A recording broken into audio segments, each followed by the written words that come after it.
भाजपचे आमदार कृष्णा खोपडे यांनी वरिष्ठ सनदी अधिकारी तुकाराम मुंढे यांच्या विरोधात कारवाईची मागणी केल्यानंतर पहिल्यांदाच तुकाराम मुंढे यांनी त्यांची भूमिका मांडली आहे। एबीपी माझाशी बोलताना तुकाराम मुंढे म्हणाले की नागपुरात काम करताना काही लोकांची मनमानी होऊ दिली नाही आणि त्यामुळेच माझ्या विरोधात वारंवार कट रचून त्रास दिला जातोय। एका प्रामाणिक अधिकाऱ्याला किती त्रास द्यायचा असा सवालच तुकाराम मुंढे यांनी उपस्थित केलाय।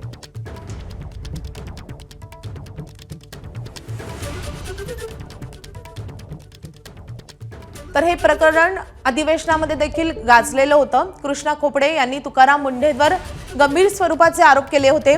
त्यानंतर तुकाराम मुंढेंची माणसं मला धमकी देत आहेत असा आरोपही कृष्णा खोपडे यांनी केला होता।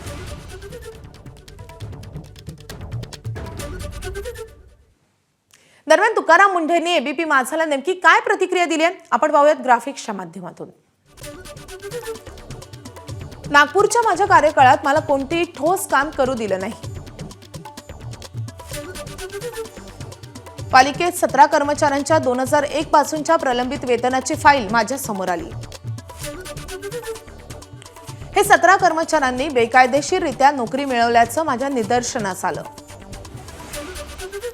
त्यामुळे त्यांच्या वेतन फाईल्सवर मी स्वाक्षरी न करता चौकशी लावली।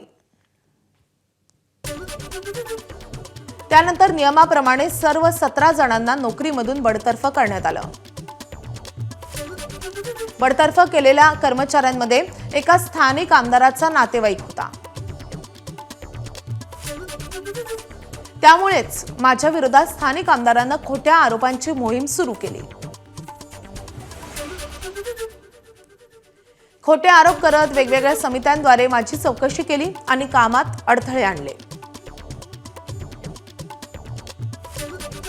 चौकशीत मी निर्दोष आढळल्यानंतरही माझ्यावर पुन्हा पुन्हा तेच आरोप केले गेले। एखाद्या प्रामाणिक अधिकाऱ्याला किती त्रास द्यायचा हा मानसिक छळ नाही का असा सवाल मुंढे यांनी व्यक्त केलाय।